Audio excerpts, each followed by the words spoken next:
ازيكم يا اصدقاء؟ عاملين ايه؟ يا رب تكونوا كلكم بخير. النهارده ميعادنا مع واحده من المنهوات الجديده، وان شاء الله تعجبكم. في البدايه مش تنسى تشترك في القناه وتفعل زر الجرس عشان يوصلك كل جديد. حابب اشكر كل الناس اللي بتدعمني وتعلق ليا في الفيديوهات. بيبدا المشهد بتاعنا بمحارب شعره احمر واقف قدام تنين ناري ضخم، وهو وفريقه متجمعين قصاده عشان يحاربوه. والمحارب ابو شعر احمر ما خافش ولا ثانيه وطلع جري على الوحش، واصحابه كانوا ورا منه بيعملوا تعويذات للدعم. اما المحارب فبيقفز لاعلى ووجه ضربته بشكل كامل، والجنيه الصغيره اللي كانت معاه بتشجعه وباعلى صوت بتقول له يلا يا لوك اقضي عليه فورا. اما لوك فكان واقف واثق جدا من نفسه، لدرجه انه قال انه يقدر يخلص المعركه لوحده. وبالفعل بعد لحظات كان واقف فوق راس التنين والسيفين مغروزين فيه، وكلهم كانوا فرحانين بالقضاء على التنين.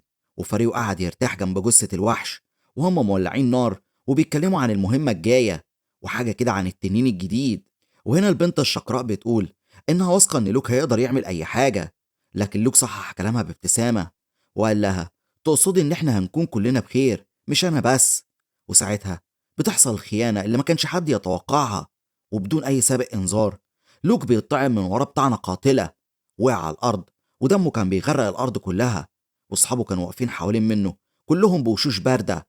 والولد ابو شعر ازرق قال بصوت عالي ان كده شراكتنا انتهت.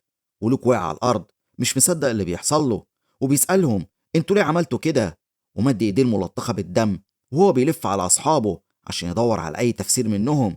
وهنا البنت الشقراء لفت ظهرها وقالت بصوت هادي سامحنا، بس احنا كان لازم نعمل كده. وقالت كمان ان الموضوع مؤلم ليهم وكانهم بيعملوا عمل خير مش انهم بيعملوا عمل شر فيه. اما لوك فبيصرخ فيهم وكان غاضب ومكسور، وقال لهم عرفوني السبب الحقيقي ورا اللي انتوا عملتوه. وهنا رد البنت كان بارد جدا وقالت له لانك وحش. وبنرجع للخلف تاني، ولوك كان عباره عن بطل المملكه الوحيده اللي كان من التصنيف اس، حامي البشر من الوحوش. بس بعد ما الوحوش اختفت زاد خوفهم الحقيقي بسبب قوته هو. وهنا البنت الشقراء بصت له بعيون جامده وقالت له ان هو دلوقتي التهديد الجديد بالنسبه لهم.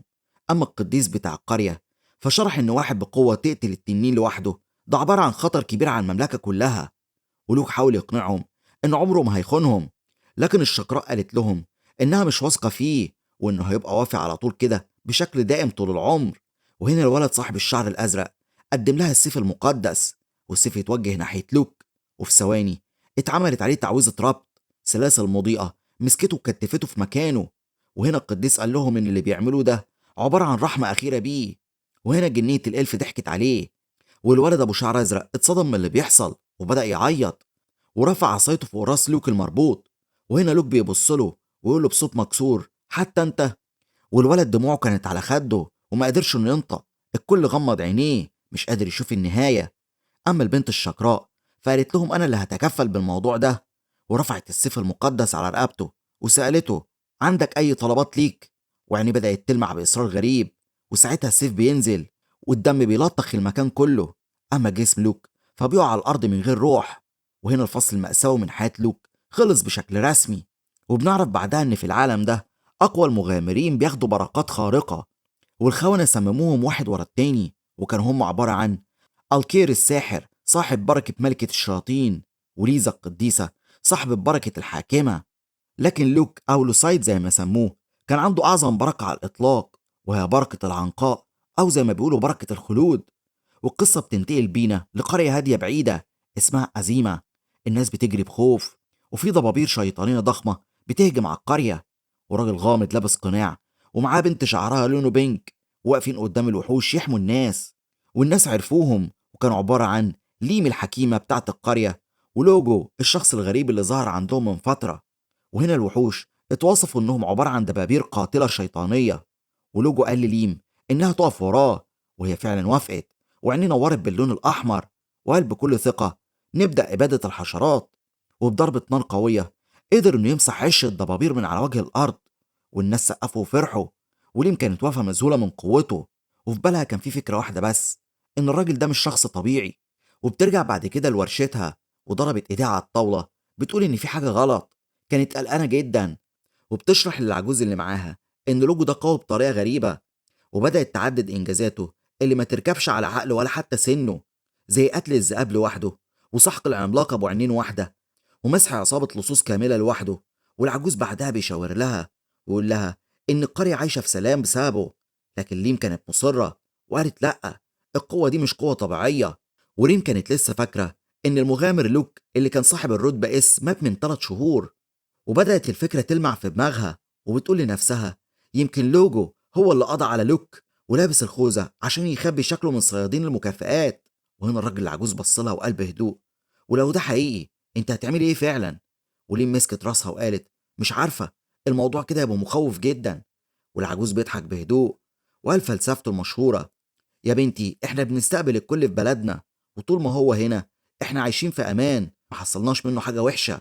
والكلام ده وقفها شوية وبدأت تسكت وتفكر، وبعدها اتشدت وقالت خلاص لازم أعرف الحقيقة بنفسي، لوجو فين دلوقتي؟ والعجوز بيبتسم وقال بكل بساطة أنا بعته يخلص على دب أسود موجود في الجبل. وهنا لين بتصرخ وقالت معقول تبعت حد على دب أسود كأنه راح يجيب عيش؟ وبسرعة لبست شنطتها وشدت نفسها وطلعت تجري للغابة، وداخلة أعماق الغابة وعينيها كلها أمل، وبتدعي الروح الصغيرة إنها تساعدها إنها توصل للوجو. والروح نورت الطريق قدامها وهي ماشية بكل حذر، وكانت واثقة إنها أول ما هتلاقيه لوحده هيكشف سكوته ويبين حقيقته. وفجأة شافته قاعد في مساحة مفتوحة بين الأشجار، قاعد هادي جدا، وافتكرت إنه نايم. بس قبل ما تكمل تفكير لوجو ظهر وراها من غير صوت، وبتتصدم وبصت للمكان اللي كانت شايفاه، واتفرجت على ظله هناك وهو بيتلاشى من قدام عينيها. وضحكت بارتباك وقالت واضح انه مش شخص عادي خالص، وسألها ببساطة انت موجودة هنا ليه؟ والبنت بتتلخبط وبدأت تعرق وقالت له انا كنت قلقان عليك. ورد عليها وقال الكمال اللي انا بعملها بتسهل الموضوع عليا. وردت عليه وقالت له ازاي انت بتقول الكلام ده؟ ده حتى فرسان المملكة نفسهم اقوى الفرسان بيواجهوا صعوبة مع الدب الاسود. وهنا بيرد عليها ويقول لها تعالي شوف انا بعمل ايه. وجاب خلية عسل كبيرة حطها على الارض وعمل حوالين منها سحر جاذبية. وهنا ليم شهقت وقالت ده سحر متقدم جدا، وقال لها اختبي انت دلوقتي. وفجأة دب اسود عملاق بكروم بتنور ظهر من بين الاشجار، واول ما شم ريحة العسل قلبت عينيه القلوب وجري بفرحة ناحية الخلية. وبمجرد ما لمس الفخ اتسحق في ثانية. وهنا لين بتقف مبرقة مش مصدقة عينيها، بتقول ايه ده معقول؟ وبقول بكل هدوء في واحد تاني جاي. وبعد شوية ظهر قدامهم كوم دببة مقتول، ولوجو قال وهو بيجمعهم نعمل منهم أكلة كبيرة لينا. وليم قربت منه وهي مصدومة ومش مصدقة اللي بيحصل، إن ده كله حصل في وقت قليل. ومسكت دراعه وقالت له بحدة هو أنت مين؟ عرفني أنت مين بجد. وبنعرف بعدها إن بعد 3 شهور من اختفاء المغامر لورد لوك بدأت الوحوش تنتشر في العالم كله، والمحاصيل بتتبهدل والحيوانات بتتاخد، والفوضى وصلت أخيرا لقرية اسمها أزيمة. والمشهد كان بالليل عند بيت بسيط في القرية، وبيجري تاجر على ليم وهو مرعوب وبيقول لها إن عربيتهم اتهاجمت من الوحوش. وهنا ليم بتتصدم لما لقت كل الأدوية واقعة على الأرض ومتبهدلة، وقعدت تخبط دماغها في الطاولة وهي بتصرخ من القهر. وست عجوزة اسمها هيمل سان دخلت بتعيط لأن كل ممتلكاتها اختفت. وليم حاولت تهديها، لكن الست كانت مصرة إن الأكل بتاعها ده كان عبارة عن تحفة عالمية. وريم قالت في نفسها بجد هو الأكل بتاعك كان طعمه حلو للدرجة دي؟ وقبل ما تفكر دخل لوجو فقالت له بسرعة عن اللي حصل. وبعدين لاحظت إنه شايل رابطة ضخمة جدا، والتاجر هنا بيصرخ بفرحة بيقول ياه دي الشحنة بتاعتي اللي اتسرقت. ولوجو قال إنه لها عند الوحوش. وليم وشها نور وقالت كده أقدر أعمل الدواء وأقدر أفتح كمان بسرعة. بس لوجو وقف ساكت. وليم قالت له في إيه مالك؟ وقال الشحنة دي صغيرة قوي والعربية اللي كانت شايلاها كانت أكبر بكتير. وبسرعة الست العجوزة صرخت وباقي الطعام بتاعنا راح فين؟ وهنا ليم قربت وفتحت ولقت الأدوية اللي هي محتاجاها اختفت هي كمان. وقتها عين لوجو احمرت ومسك ايده جامد وقال بنبرة غضب الوحوش هتشوف مني الغضب. وفي لحظة ظهرت هالة رهيبة من القوة حواليه، وليم حست ان هو مش بيهزر، والأرض اتهزت وكأن في حاجة مش طبيعية بتحصل. وده كان عبارة عن غضب السيد لوجو نفسه، وهو شك انهم كانوا بيخبوا حاجة. اما ليم فحاولت بكل قوتها انها تهدي الوضع ووعدت انها هترجع كل حاجة ضاعت. لكن لوجو من كتر غضبه انطلق في الغابة لوحده. وبعد شوية لوجو وجه الكلام لليم وقال لها انت ليه جايه ورا مني؟ بس البنت هنا كانت بتحاول تهدي نفسها وقالت له انها بس كانت بتلاحظه، لكنها في قلبها كانت خايفه انه ممكن يقلب القريه كلها عباره عن ثوره من الغضب. وهما ماشيين اعمق في الغابه ظهرت قدامهم بنت من الالف شقراء، بتحاول إنها تتحداه، وقالت له لازم يرجع تاني. وهنا المرة دي هو بيضحك وبتقول له إن أنا مجهزة فخاخ هنا كتير. أما لوجو فبكل هدوء بيتحداها، وبقوة مطلقة بيطلق شعلة نارية واحدة وبيدمر كل الفخاخ اللي هي عاملاها بسهولة، وقبض على الإلف الشقراء بسرعة. وبعد كده أمرها بكل برود إنها توديه للمملكة. وهنا ليام واقفة وشايفة المشهد، وفهمت بسرعة إن لوجو مش شخص عادي ممكن حد يتلاعب معاه. وهو ماشي في الطريق كان ماسك الإلف بسلسلة، وبدأت توريه الطريق في الغابة الكبيرة. والإلف اللي كان اسمها بيشا حاولت إنها تبكي وتستعطفهم وتقول له إنه لازم يحررها، وقالت له على الخريطة اللي كانت موجودة في الفخاخ كلها في الغابة، وطلبت منه إنه يسيبها. لكن لوجو كان بيتجاهل كل دموعها، وفجأة بدأ يضربها، والإلف الصغيرة انفجرت من الضحك وهي مش قادرة تتحرك. وهنا ليلى شافت على الأرض بعض من الملابس الوردية المزخرفة اللي وقعت من الجنية الإلف، وانصدمت تماما وسألت لوجو هي محرجة: إيه ده؟ هي إيه اللي رميته ده؟ ولوجو شرح لها إن دي عبارة عن خدعة من جنية الإلف وشائعة بالسحر بتاعها، وبتستخدم سحر السرقة للهروب من الفخاخ. وهنا لين بيحمر وشها من الخجل، لكنها فهمت الحقيقة إن لوجو مش شخص منحرف، بس حذر جدا وذكي. وبعد كده لوجو بيأيد الجنية، وبابتسامة مخيفة قال لها: وديني لطريق المملكة. وبيوصلوا أخيرا لعش جنيات الإلف، وكل الجنيات كانت في حالة فوضى. الجنيات الصغيرة كانوا بيصرخوا من الخوف. وبعدها بيوصلوا أخيرا لعش الإلف، وكل جنيات الإلف كانت في حالة فوضى. الجنيات الصغيرة كانوا بيصرخوا من الخوف ومن الرعب. وصول صاحب الخوذة السوداء المدمرة جه، وقدام الأبواب الضخمة لغرفة الملكة بتقف الجنية الإلف وتقول إن المكان ده مقدس. لكن ضحكتها المريبة فضحتها، ولوجو حس بالكذب بتاعها وأطلق دوامة نارية هائلة غطت القاعة كلها. وبعد ما الدخان النار ده بدأ يتلاشى، لوجو لاحظ إن الملكة البرتقالية الشعر صمدت قدامه وكانت على الأرض، لكنها لسه واقفة بالكح. والملكة هنا قامت وبتتحداه وقالت له السحر ده ملوش أي تأثير عليا. بس ليه ملاحظة الدم اللي خرج منها، وقالت لأ، ده بيأثر عليكي فعلا. وهنا لوجو بدأ يشك إن عندها بركة ملكة الجنيات. وهنا الملكة الجنيات بتقف بفخر وقالت لنفسها إنها لا يمكن حد يلمسها. وريم هنا بتندهش. أما الجنية الصغيرة الألف فرحت وشجعت الملكة. وهنا لوجو قال إن الموقف ده مثالي وحان وقت الاستجواب ليها، وسأل الملكة عن الأسلحة والأدوية المسروقة. لكن ملكة الألف لعبت لعبتها وقالت إن الموضوع مش مهم. ولوجو زود ضغطه وسألها: طيب ناوية تعملي إيه بالأسلحة والأدوية المسروقة من البشر؟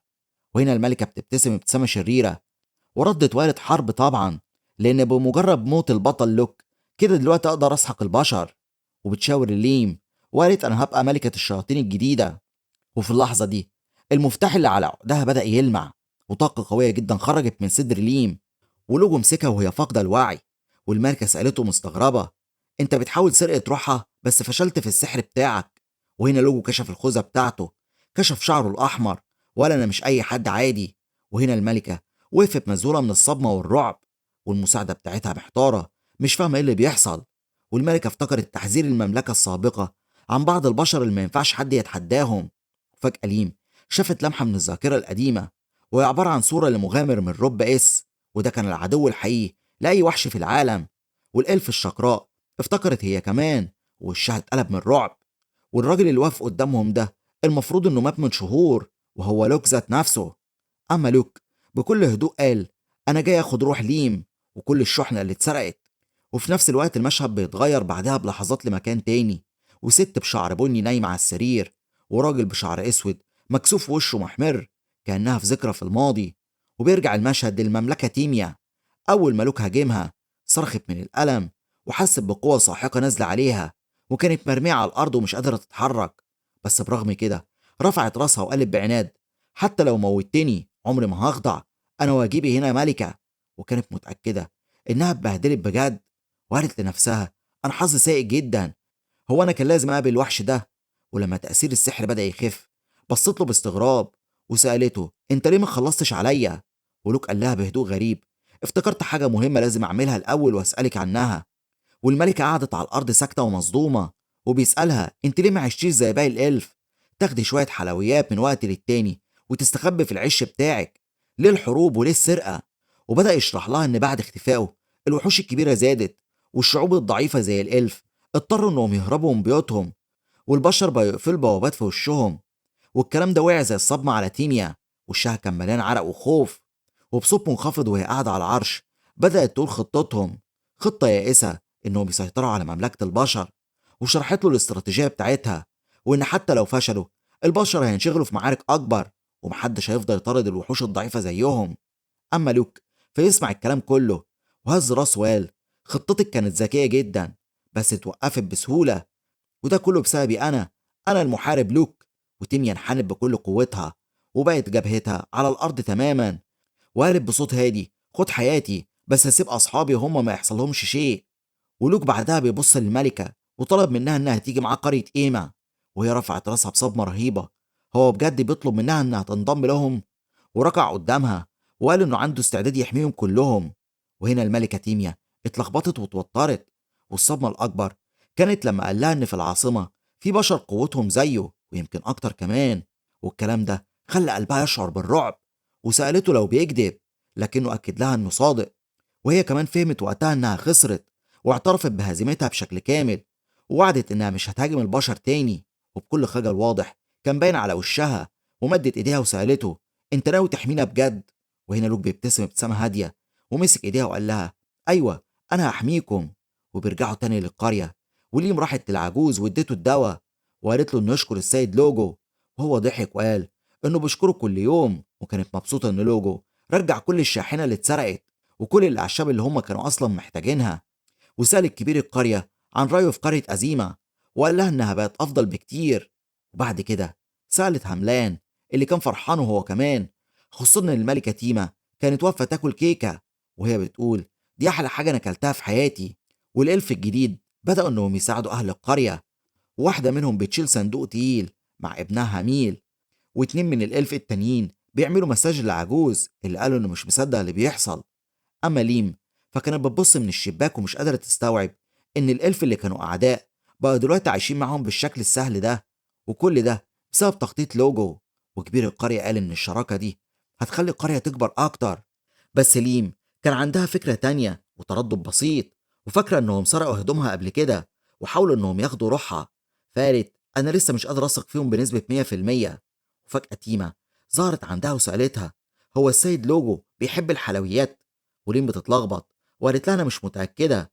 وسالتها: انت بتسالي ليه؟ وساعتها الملكه بتحمر وشها وقالت لها بكل خجل: انا عايز اكل حلويات مع السيد لوجو. ولين بتبص لها وخدودها بتحمر ومتلخبطه، وحصل لها كسوف واستغربت جدا من كلامها. وفجاه من غير تفكير البنت بتمسك ملكه الالف وبتحضنها حضن جامد. والملكه هنا بتتخنق وبتزعق لها وبتقول لها: سيبيني، انت بتعملي ايه؟ لكن ليم كانت بتعتذر لها وهي ماسكاها وقالت لها: انا اسفه بجد. فجأة في صوت كبير دخل عليهم في القرية وقال: هو انتوا نسيتوا احنا عندنا ايه النهارده؟ وليم هنا بتسيب مكانها وتقول بسرعة: لا مش ناسيين، احنا جاهزين. وبدأت تشرح للملكة تيما وهي مرعوبة، وقالت: مسؤولين من العاصمة جايين يتفقدوا القرية، ولو الإلف عملوا حركة غلط ممكن يبيدوكم كلكم. وهنا الملكة اتجمدت لحظة، بس الراجل العجوز ابتسم وقال بثقة: ما تقلقيش، الإلف دول لطاف، وبفضل لوجو المنطقة بقت آمنة، والمفتين هيحبوا قرية أزيمة. ولكن لين فضلت قلقانة، ومع ذلك قالت إنها واثقة تماما في ملكة الإلف كقائدة، وإنها مسؤولة تثبت إن الإلف ناس كويسين. وهنا تيميا ملكة الإلف وقفت بكل حماس فوق الكرسي وبدأت تعجن العجين، وهي بتقول إن فوق اسم ملك الجان إحنا لازم نكسب قلوبهم بالكعك بتاعنا. وليم وهي شايلة الصينية قالت في سرها: هو إحنا أصلا مشهورين بالكعك؟ وفي مكان مظلم بعيد كان في كائن ضخم بأجنحة عملاقة وشرات وردية بتلمع بيقف في وسط دوامة ريش سوداء. وفي الطريق لقرية أزيمة المحققة لولو من النقابة كانت بتكتب تقريرها وهي بتقول: الغريب إن الطريق فاضي من الوحوش، وده حاجة مش طبيعية. وهي مكلفة إنها تحقق في موضوع قرية البشر اللي موجود معاهم الإلف، وشك إن أهل القرية يكونوا عايشين مخدوعين. وكان مرافقها المحقق جرهام قال لها إن المخلوقات الإلف مشاغبة وخطيرة ولازم تاخدي بالك منهم. وهنا المحققة ضحكت وقالت له: أنا معتمد عليك في أي مشكلة، أنت مغامر من الرتبة بيه. وفي لحظة العربية بتاعتهم بتتهز بشكل جامد، وسحابة ضباب سوداء نزلت على الغابة، والاتنين بيتجمدوا في مكانهم وقالوا: هل ممكن يكون ده فخ من الإلف ولا حاجة أسوأ؟ وهنا جرهام حس بالخطر وقال للسواق: اجري بسرعة يلا. ومن الضباب ده بيظهر وحش الموت عبارة عن دودة عملاقة مرعبة أكبر من العربة عشرات المرات. وهنا المحققة بدل ما تخاف طلعت دفترها وبدأت ترسم وهي مبسوطة ومذهولة جدا من اللي شايفاه. إزاي النوع ده؟ أنا أول مرة أشوفه. وهنا جراهام بدأ يصرخ: ولا أنت مجنونة؟ حتى الرتبة إيه مش هتقدر إنها توقفه. والوحش قرب والعربية كانت هتتقلب بيهم، والاتنين كانوا متأكدين إن ده آخر يوم في حياتهم. وهنا المحققة لولو بتصرخ وهي شايفة الوحوش بترفع راسها عشان تهاجمهم. أما جرهام فبيشد سيفه وبيستعد للموت، وقال لو هموت أموت وأنا واقف بسيفي. وبيجري على الوحش وبيصرخ، لكن قبل ما يوصل ظل غامق بعيون حمراء ظهر قدام دودة الموت. في لحظة واحدة ضربوا ضربة خضراء قطعت الوحش نصين زي الورق. أما المحققة فبصت وقالت بفخر: برافو يا جرهام، قوتك جبارة. بس جرهام كان واقف مصدوم وقال: مش أنا. وبص قدامه شاف راجل لابس عباية ماشي في هدوء وكأنه قتل بعوضة، وقال وهو بيشاور عليه: هو ده اللي عمل كده مش أنا. وبعدها بيوصلوا لقرية أزيمة، والسائق ساعتها بيشكر لوجو على المرافقة وهو كان مبتسم ليه. لكن جراهام كان واقف ساكت وشكله مش فاهم ازاي راجل من القرية عنده القوة دي كلها. وهنا المحققة كانت واقفة بتضحك وبتسخر منه وتقول له: انت انهزمت من فلاح يا جرهام. اما جرهام كان بيتمتم لنفسه ويقول الراجل ده مش طبيعي. اما لوجو فبياخدهم في جولة لحد مبنى كبير، واول ما فتح الباب صوته كان مرح جدا ورحب بيهم ورحب بكل اعضاء النقابة. وكبير القرية كان واقف هو وملكة الإلف وعاملين وضعية الترحيب. وتيمة اتقفقفت وقالت: إيه ده؟ ولا واحد اتأثر. أما المحققة لولو قالت إنها عايزة تتفقد القرية وتكتب تقرير عن حالة نادرة، بشر ووحوش عايشين مع بعض في مكان واحد. أما رئيس القرية فبيرحب جدا. أما ملكة الإلف قالت بفخر إن الإلف بتاعتها بيساعدوا في كل حاجة. وبصوت هادي قالت: سيد لوجو تعالى معانا، هوريك قد إيه الإلف بقوا مفيدين جدا. وكانت ماشية جنبه ولازقة فيه ومش باصة لحد. أما المحققين فبيلاحظوا حاجة غريبة: دي مش مجرد إلف عادية وقوتهم مش بسيطة. أما المحققة لولو فحطت إيديها على صدرها وفعلت قدرتها بركة الميت نبات، وحواليها ظهرت شاشات ببيانات هولوجرام، وقدراتها بدأت تفحص ملكة الألف. وفجأة الشاشات عرضت بيانات هائلة عبارة عن بركة قوية وقوة عالية وقدرات ملكية. وهنا المحققة فتحت عينيها بدهشة وقالت: المخلوقة دي مباركة بشكل غريب. حتى جرهام ذات نفسه اتفاجئ وقال: ده عبارة عن مستوى ملوك، ازاي ده حصل؟ وهنا كل اللي واقفين كانوا مصدومين من كلام المحققة. يا ترى لوجو هيعمل ايه عشان يداري على اللي حصل؟ ويا ترى الملكة الألف هتقدر تعمل ايه هي كمان؟ كل ده هنشوفه الفيديو الجاي. مش انسى تشترك في القناة وتفعل زر الجرس عشان يوصلك كل جديد. تعليقك الحلو بيفرحني. في الختام سلام. I got nightmares in my head, I fear that the thoughts build up until I can't hear, that my mind fills up into a creature, and it haunts me somewhere much deeper. I got nightmares in my head, I fear that the thoughts build up until I can't hear, that my mind fills up into a creature, and it haunts me somewhere much deeper.